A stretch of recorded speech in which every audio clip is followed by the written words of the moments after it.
শবে বরাতের রাত্রে আল্লাহ পাক রব্বুল আলামিন সব গুনাহগারকে মাফ করে দিবেন। সব গুনাহগারের জন্য আল্লাহ পাক রব্বুল আলামিন মাফের ঘোষণা করে দিবেন।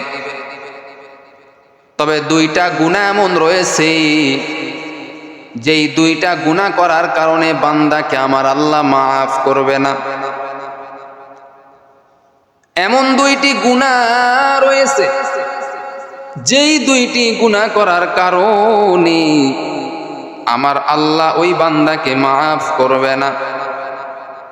আল্লাহ বলেন, এ বান্দা, কুল ইয়া ইবাদিয়াল্লাযীনা আসরাফু আলা আনফুসিহিম লা তাকনাতু মির রাহমাতিল্লাহ।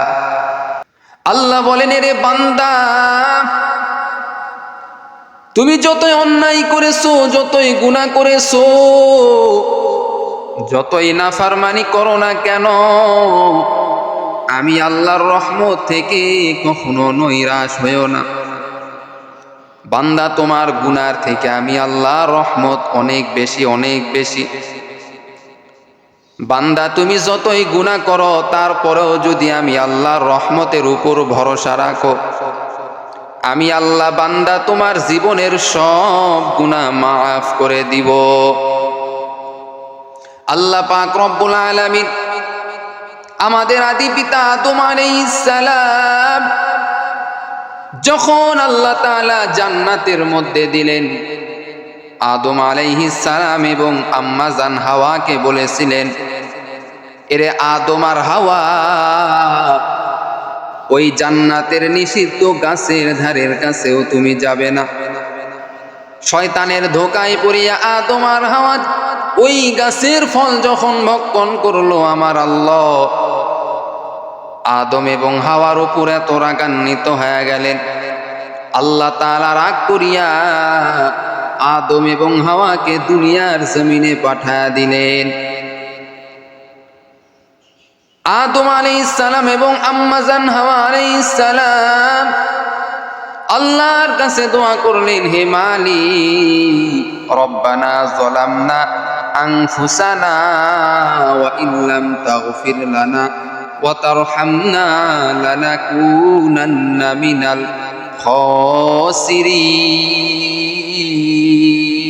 খাসিরিন। ই কালামে জিন্দা কুরআনে হাকিম, হিকমতে উলা ইয়াজালাস্তু কাদিম, জামিউল ইলমি ফিল কুরআনে হাকিম, তাকাসারাত ওয়া ফাহামুর রিজালি। আল্লাহ পাক রব্বুল আলামিন জানা দেয়, এরে আদম আর হাওয়া, জান্নাতে এমন ভুল করেছো যেই ভুলের কোনো ক্ষমা হয় না। আদম আলাইহিস সালাম দীর্ঘদিন ধরে এই দোয়া পাঠ করলেন দুনিয়াতে।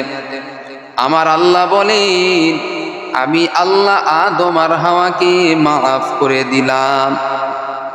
তবে মাফ করিয়াই ক্ষান্ত নয়, তাদের উপরে শর্ত দিলাম, এরে আদম আলাইহিস সালাম এবং হাওয়া, দুনিয়াতে যতদিন তোমরা বসবাস করবা, দুনিয়াটা হলো তোমাদের জন্য পরীক্ষা, তোমাদের সন্তানের জন্য পরীক্ষা। আল্লাযী খলাকাল মাউতা ওয়াল হায়াতা লিয়াবলুয়াকুম আইয়ুকুম আহসানু আমালা। আল্লাহ তাআলা জানা দেয়, এই দুনিয়াটা হলো তোমাদের জন্য পরীক্ষা, তোমাদের সন্তানদের জন্য পরীক্ষা। যদি তোমাদের সন্তানেরা যদি পরীক্ষায় পাশ করতে পারে, আমি আল্লাহ আবার চিরস্থায়ী জান্নাত তাদেরকে দিয়া দিব।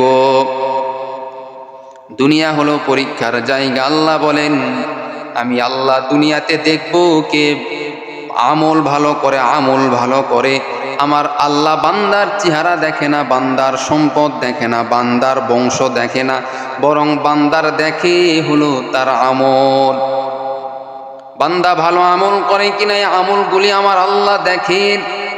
বান্দার আমল যদি ভালো হয়, আল্লাহ পাক রব্বুল আলামিন জানায়া দেয়, ওই বান্দার সব গুনাহ আমি আল্লাহ মাফ করে দেই। এরে দুনিয়ার মানুষ, সবে বরাতের রাত্রে দুই ব্যক্তিকে আমার আল্লাহ ক্ষমা করবে না। এক নাম্বার হলো শিরিক। যারা শিরিকের গুনাহ করে এদেরকে বলা হয় মুশরিক। শিরিকের গুনাহ এমন মারাত্মক গুনাহ, আমরা কথায় কথায় শিরিকের গুনাহ করি। শিরিকের গুনাহ আমরা মাঝে মাঝেই করে থাকি। শিরিক হলো এমন একটি গুনাহ, বান্দা তুমি যদি নামাজ নাও পড়ো, তুমি যদি রোজা যদি নাও রাখো, কোরআন যদি না পড়ো, কিন্তু তুমি যদি বলো নামাজ আবার কিসের ইবাদত, নামাজ পড়া লাগবে না, রোজা করা লাগবে না, এইভাবে যদি বলো, এটাই হলো বান্দা তোমার জন্য শিরিক। আজকে আমরা সমাজের মধ্যে অনেক মানুষ আছি যারা শিরিকের গুনাহ করি। শিরিক, আল্লাহর সঙ্গে কাউকে শিরিক করি। আমার সন্তান যদি টাকা পয়সা কামাই না করে দিত, আমি দুনিয়াতে চলাফেরা করতে পারতাম না, শিরিকের গুনাহ হবে। আমার সন্তানের জন্য আমি ভালো আছি, শিরিকের গুনাহ হবে। আমার বিবির জন্য আমি ভালো আছি, শিরিকের গুনাহ হবে। বরং আল্লাহর জন্য আমি ভালো রয়েছি। বান্দা তুমি বলো আমার আল্লাহর জন্য আমি ভালো রয়েছি, আমার সুখ আমার দুঃখ আমার সব কিছু আল্লাহর জন্য আমি রয়েছি ভালো। আল্লাহ যদি আমার না থাকতো, আমাকে কেউ ভালো রাখতে পারতো না। আল্লাহ আমাকে শান্তি দিয়েছেন, আল্লাহ আমাকে ভালো রাখেন। আমার সন্তান ওসিলা মাত্র, আমার সম্পদ ওসিলা মাত্র, কিন্তু ভালো রাখেন হলেন আমার আল্লাহ। আল্লাহ আমাকে ভালো রাখেন, আল্লাহ আমাকে খাওয়ান, আল্লাহ আমাকে পড়ান, আল্লাহ আমাকে সুস্থতার নিয়ামত দান করেছে। ওরে মুমিন, এরে আল্লাহর বান্দা, যদি আল্লাহর উপর তোমার বিশ্বাস না থাকে, সব কিছু আল্লাহ করে এই বিশ্বাস যদি তোমার না থাকে, তুমি শিরিকের গুনাহে লিপ্ত রয়েছো। আর শিরিককারীকে আমার আল্লাহ পছন্দ করে না। বান্দা তুমি একবেলা নামাজ পড়েছো আর একবেলা পড়ো নাই, কিন্তু তওবা করেছো, আল্লাহ মাফ করে দিবে। কিন্তু তুমি যদি বলো নামাজ পড়া লাগবে না, নামাজ পড়ে কোনো লাভ নাই, নামাজ পড়ে তোমরা যা আছো, নামাজ না পড়ে আমরা তার থেকেও ভালো আছি, শিরিকের গুনাহ হবে। এরে মুমিন, আল্লাহর সঙ্গে যারা গাদ্দারি করবে তারা কখনো দুনিয়াতেও শান্তি পাবে না, আখিরাতেও তারা শান্তি পাবে না। এক নাম্বার গুনাহ যারা করবে শিরিকের গুনাহ। এই শিরিক যারা করবে তাদেরকে আল্লাহ পছন্দ করে না, এবং এই রাত্রে শবে বরাতের রাত্রে মাফ করে দিবে না। বড় একজন নবী মুসা নবী, যেমন তেমন কোন নবী নয়। যেই মুসা আলাইহিস সালাম এত বড় মাপের একজন নবী, আল্লাহর সঙ্গে কথা বলতেন। এই মুসা আলাইহিস সালাম একদিন রাস্তা দিয়া চলতেছেন, একজন সাথীকে নিয়ে চলতেছেন। মুসা আলাইহিস সালাম রাস্তা দিয়া চলতেছেন, রাস্তার পাশে একজন আল্লাহর নেককার বান্দা পাথরের উপর বসে আল্লাহ পাকের জিকির করে। আল্লাহ পাকের জিকির করতেছেন, তাসবিহ পড়তেছেন। এইবার মুসা আলাইহিস সালাম আল্লাহর এই ওলি, আল্লাহর এই বান্দাকে দেখে বললেন, ওগো আল্লাহর বান্দা, তোমার এই ইবাদত তুমি কতদিন ধরে করো? বলে আমি 400 বছর ধরে আমি এখানে আল্লাহর ইবাদত করি। মুসা নবী বললেন, এরে আল্লাহর নেককার বান্দা, তোমার ইবাদত তো খুব ভালো, তাহলে তুমি একটু বলো তোমার জীবনে কি মনে কোনো আশা আছে নাকি? তোমার আশা আমি পূরণ করার চেষ্টা করব। তোমার আশা আমি অবশ্যই পূরণ করার চেষ্টা করব। আল্লাহর এই নেককার বান্দা বলতেছেন, আমার মনে 2টা আশা আছে। এক নাম্বার আশা হলো, আমার এই জমিনের, আমার এই এলাকার মধ্যে পয়গম্বর মুসা আলাইহিস সালামের নাম আমি শুনেছি। এই পয়গম্বর মুসা আলাইহিস সালামকে একবার আমি দেখব। 2 নাম্বার হলো তার হাতে আমি 1 গ্লাস পানি পান করব। মুসা আলাইহিস সালাম বললেন, বাবা এটা তো তেমন কোনো বড় কোনো কাজ নয়, শুধু তুমি মুসা নবীকে দেখবা এবং তার হাতে 1 গ্লাস পানি পান করবা, এটা তো তেমন বড় কোনো কাজ নয়। এইবার আল্লাহর ওলিকে বললেন, মুসা নবী আমি হলাম পয়গম্বর মুসা আলাইহিস সালাম, এবং তুমি 1 গ্লাস পানি আমার হাত দিয়া পান করবা, দাঁড়াও অপেক্ষা করো। মুসা আলাইহিস সালাম তার সাথীকে নিয়ে আর এক জায়গায় চলে গেলেন পানি নিয়ে আসার জন্য। যখন গ্লাসে করে পানি নিয়ে আসলেন, আল্লাহর কি কুদরত, ওই বান্দা আল্লাহর নেককার বান্দা ওইখানেই মৃত্যুবরণ করলো। যেহেতু পয়গম্বর মুসা আলাইহিস সালাম আল্লাহর সঙ্গে কথা বলতেন, মাঝে মাঝে আল্লাহর সঙ্গে কথা বলতেন, আল্লাহকে বললেন, ও দয়ার মালিক এই বান্দা 2টা আশা করেছে রে আল্লাহ। 1 নাম্বার আশা আমাকে দেখবে, আমার হাতে 1 গ্লাস পানি পান করবে। 2 নাম্বার আশা, ও আল্লাহ তোমার 400 বছর ধরে ইবাদত করলো, এই বান্দার 2টা আশা কেন তুমি পূরণ করলা না? আল্লাহ তাআলা বলতেছেন, ও মুসা এই বান্দা যে 400 বছর ধরে ইবাদত করেছে, এই বান্দাকে এতদিন কে খাওয়াইছে? আল্লাহ তুমি খাওয়াইছো। কে পানি পান করাইছে? আল্লাহ তুমি পানি পান করাইছো।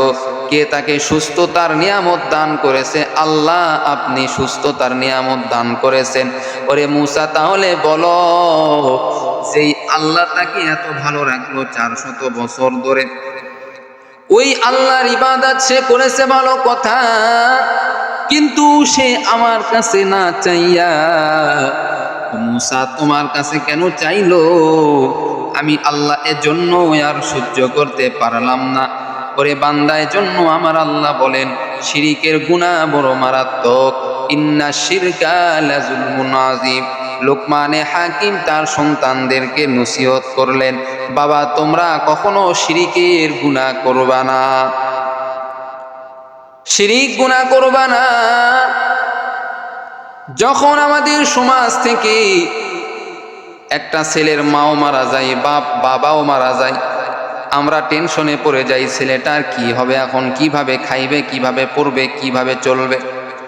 কিন্তু আল্লাহ বলে, না না, আমি আল্লাহ তো মহান, আমি আল্লাহর মতো দয়াবান তো আর কেউ নাই, আমি আল্লাহর মতো রহমান তো আর কেউ নাই। এই বান্দাকে আমি আল্লাহ, যেহেতু মাও নাই বাবাও নাই, আমি আল্লাহ নিজ কুদরতি ভাবে তাকে চালাইব।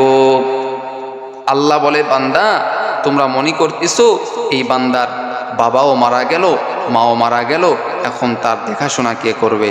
কিন্তু তোমাদের টেনশন করা লাগবে না, আমি আল্লাহই তার রিজিকের ফায়সালা করব। সুবহানাল্লাহ। এজন্য বাবা শিরিকের গুনাহ করবেন না।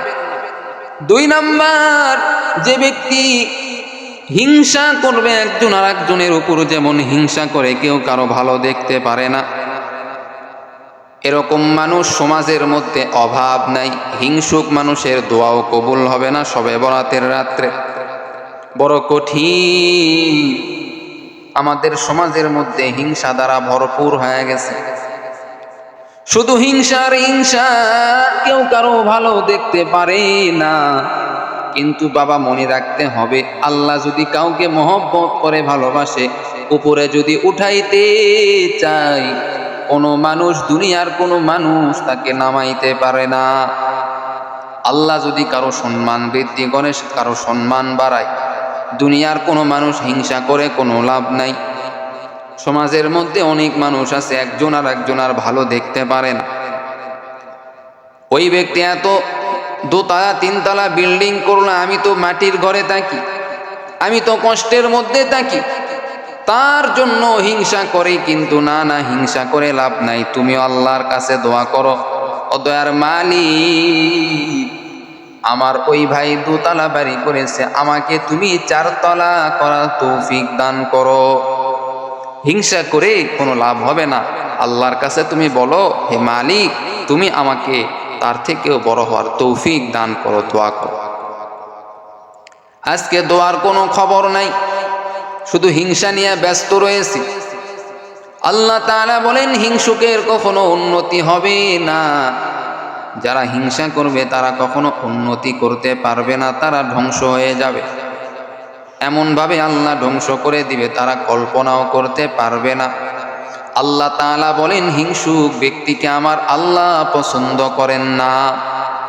এজন্য হিংসা করা এটা হলো হারাম, অহংকার করা এটা হলো হারাম। হিংসা থেকে বেঁচে থাকার তৌফিক আল্লাহ দান করুক, শিরিক থেকে দূরে থাকার তৌফিক আল্লাহ দান করুক, অহংকার থেকে দূরে থাকার তৌফিক আল্লাহ দান করুক। আল্লাহর একজন বান্দা গরিব মানুষ, কাঠ কেটে কাঠ বিক্রি করে মানুষের বাড়িতে কাজ করে। কাঠুরি আল্লাহর এই বান্দা অনেক কষ্টের মধ্যে থাকে, কাঠ বিক্রি করে করে সংসারটা কোনো মতে চালায়। আল্লাহর এই বান্দার ইন্তেকাল হয়েছে, বড় কষ্টের সঙ্গে আল্লাহর এই বান্দার ইন্তেকাল হয়েছে। এই কাঠুরি আল্লাহর বান্দা এইবার কেমনে এত কষ্টের মধ্যে তার ইন্তেকাল হয়ে গেল? কি এমন অপরাধ করেছে? কোনো অপরাধ নয়, শুধুমাত্র অপরাধ হলো অন্যের উপর হিংসা করেছে। এই কাঠুরি আল্লাহর বান্দা রাস্তা দিয়া যাইতেছে, পথের মধ্যে একজন বৃদ্ধ মানুষের সঙ্গে দেখা হয়ে গেল। এই বৃদ্ধ মানুষ আসলে যেমন তেমন কোনো মানুষ নয়, ইনি হলেন আল্লাহর একজন ফেরেশতা। সুবহানাল্লাহ। এই বৃদ্ধ মানুষ এই কাঠুরিয়াকে বলতেছে, ভাইজান আপনি এত কষ্ট করে চলেন, আপনাকে আমি একটা পাথর, ছোট্ট একটি পাথর দিচ্ছি, এই পাথর আপনি নেন, আপনার বালিশের নিচে এই পাথর রাখবেন, মনে মনে আপনি যা চিন্তা করবেন, যা চাইবেন আল্লাহ আপনাকে দিয়া দিবে। সুবহানাল্লাহ। আপনি যদি মনে মনে চিন্তা করেন আপনি 10 কোটি টাকার মালিক হতে চান, সকালে উঠে আল্লাহ আপনাকে 10 কোটি টাকা দিবে। আপনি যদি বলেন আপনি 5 তলার বিল্ডিংয়ের মালিক হতে চান, 10 তলা বিল্ডিংয়ের মালিক হতে চান, আপনি এই পাথরটা বালিশের নিচে রেখে আপনি ঘুমাইবেন আর মনে মনে আপনি আশা করবেন সকালে আল্লাহ আপনাকে সেই সম্পদ দিয়া দিবেন, সেই বাড়ির ব্যবস্থা করে দিবেন।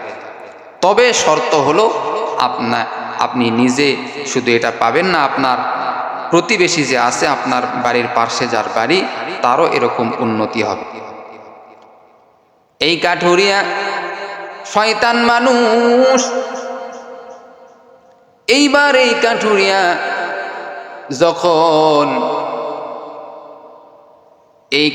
যখন এই কথা জানতে পারলো, তখন এই পাথরের টুকরাটা নিয়ে চলে গেল বাড়িতে যাওয়ার পর কাঠুরিয়া আল্লাহর এই বান্দা এইবার বালিশের নিচে রাখছে এই পাথরের টুকরা। মনে মনে চিন্তা করতেছে, ও আল্লাহ তুমি আমাকে দোতলা বাড়ির ব্যবস্থা করে দাও। আল্লাহ তার দোতলা বাড়ির ব্যবস্থা করে দিয়েছে পরের দিন সকালে। কিন্তু তার পাশের বাড়ির লোকেরও আল্লাহ 4 তলা বাড়ির ব্যবস্থা করে দিয়েছে। অর্থাৎ তুমি যেটা পাবা তার থেকে ডবল তোমার প্রতিবেশী পাবে, তার থেকে ডবল তোমার প্রতিবেশী পাবে। এইবার এই কাঠুরিয়া আল্লাহর বান্দা পরের দিনে রাতের বেলা এইবার এই পাথরের টুকরাটা বালিশের নিচে রেখে দোয়া করতেছে, আল্লাহ তুমি আমাকে 10 তলা বাড়ির মালিক বানা দাও, বিল্ডিংয়ের মালিক। পরের দিন সকালে উঠে দেখে তার প্রতিবেশী 20 তলা বিল্ডিংয়ের মালিক হয়ে গেছে প্রতিবেশী। এইবার এই কাঠুরিয়ার হিংসা শুরু হয়ে গেল অন্তরের মধ্যে। কি করা যায়? এই কাঠুরিয়া এইবার তৃতীয় দিনই এই পাথরের টুকরাটা বালিশের নিচে রাখিয়া এইবার দোয়া করতেছে, আল্লাহ তুমি আমার একটা চোখ তুমি অন্ধ করে দাও। পরের দিন সকালে দেখে তার একটা চোখ অন্ধ হয়ে গেছে, কিন্তু প্রতিবেশীর 2টা চোখ অন্ধ হয়ে গেছে। আল্লাহ তাআলা এইবার সহ্য করতে না পেরে ফেরেশতাকে বললেন, ও ফেরেশতা, এই বান্দা যেহেতু এই পাথরের টুকরাটা অন্যায় কাজে ব্যবহার করেছে, অতএব এই বান্দার সব সম্পদ কেড়ে নাও এবং তার মৃত্যু দিয়ে তাকে জাহান্নামের বাসিন্দা করে দাও।